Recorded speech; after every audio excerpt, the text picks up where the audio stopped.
This is one of those questions that sounds almost too obvious to ask until you actually start digging into the specifics, and then it turns into one of the most genuinely fascinating rabbit holes in human history and anthropology. Picture an ancient village in Mesopotamia, around 4000 BCE. A bustling scene of people going about their daily lives, preparing food, working with animals, and even performing early forms of surgery. But surprisingly, there's a noticeable absence. No soap, no visible hand washing. So the question here is, did ancient humans genuinely not wash their hands? And if so, why did this lack of what we consider a basic hygienic practice persist so consistently across ancient cultures? Let's dive into the concept of perceived necessity, which we'll also call the Hygiene Awareness Disconnect. This is the idea that without an understanding of germ theory, ancient people simply didn't perceive hand washing as necessary. In ancient Egypt, for instance, there's evidence that they used a mixture of water, natron, and a type of soap paste for washing clothes. But there's little indication they applied the same rigor to personal hand cleanliness.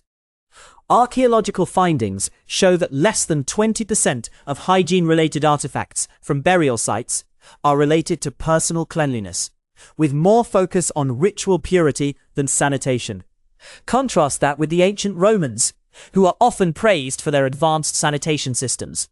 Roman public baths were marvels of architecture, but the paradox is that they were more social hubs than hygiene stations. Research shows that only about 30% of citizens regularly use them for actual cleaning, with most preferring to splash around and socialize. This sounds like it completely contradicts everything we just said, but the reality is that these practices were more about social ritual than health. The disconnect lay in the lack of understanding of what truly caused illness. This brings us back to our central question. Without a perceived necessity, how did personal hygiene fit into ancient worldviews?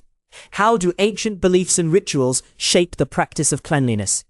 This leads us to our next concept, ritualistic purification.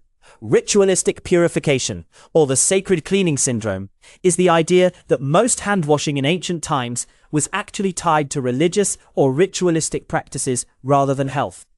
In many Middle Eastern cultures, historical records show that priests were required to wash their hands and feet before entering temples. For instance, the Old Testament describes ceremonial washing with water from a laver as essential before worship, with the laver's water changed daily, maintaining its purity more so than the hands themselves. Meanwhile, in Hindu practices, there's an ancient tradition called Achamana, involving the symbolic act of sipping water and sprinkling it to purify oneself before prayers or meals. These acts weren't really about physical cleanliness.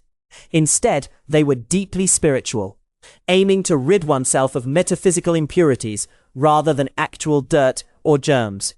But here's an interesting twist. The ancient Greeks did start to link cleanliness with health in some contexts.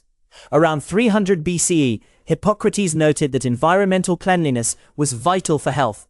But even then, hand washing wasn't a specific focus. How could such a crucial health practice be completely overlooked, even by the thinkers at the time?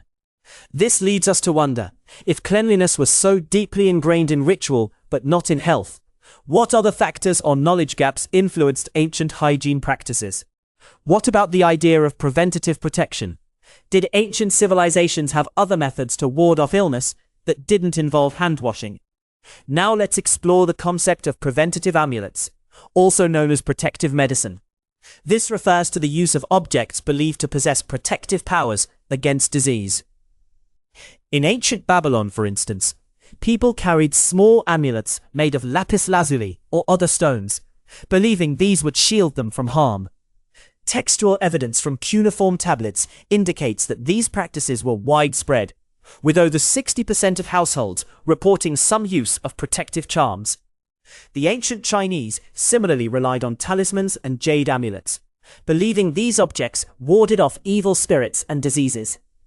With the absence of scientific medical knowledge, these amulets served as a psychological comfort, and a culturally sanctioned defense against illness. Yet, there's a twist once more when we consider the Egyptians again. They followed a surprisingly pragmatic approach to health, using honey and resins with antimicrobial properties in their wound care. These practical uses of natural substances were actually more effective than the amulets in preventing infections, hinting that some ancient practices were unwittingly aligned with modern health principles. So how did ancient people reconcile such effective practices with a lack of systematic hygiene, like handwashing? Could there have been other unrecognized factors at play that compensated for this missing practice? What about the role of environmental hygiene? How did the natural surroundings influence ancient perceptions of cleanliness? Finally, let's discuss the environmental influence factor, or the hygiene ecosystem effect. This is about how the environment itself played a role in the hygiene practices of ancient people.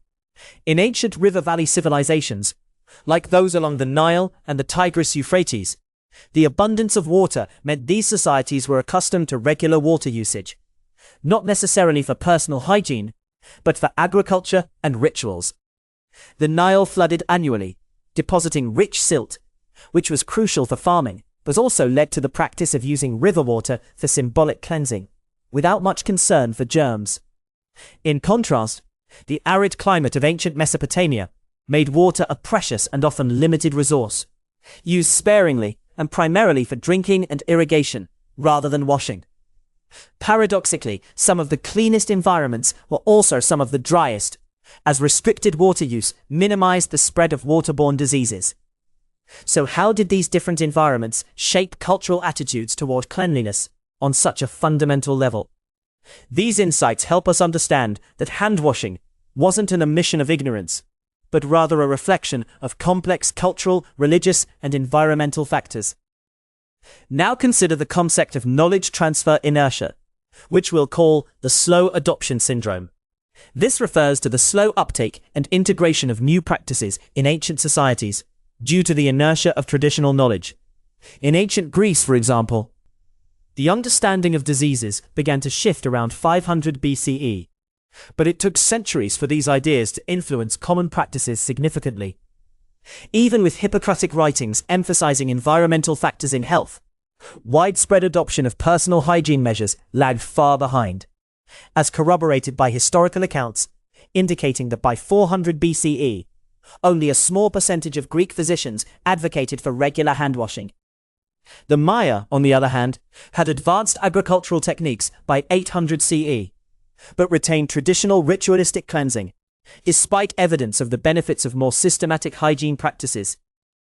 Archaeological studies of Maya sites indicate that less than 10% of household items relate to personal hygiene, emphasizing ceremonial rather than practical uses.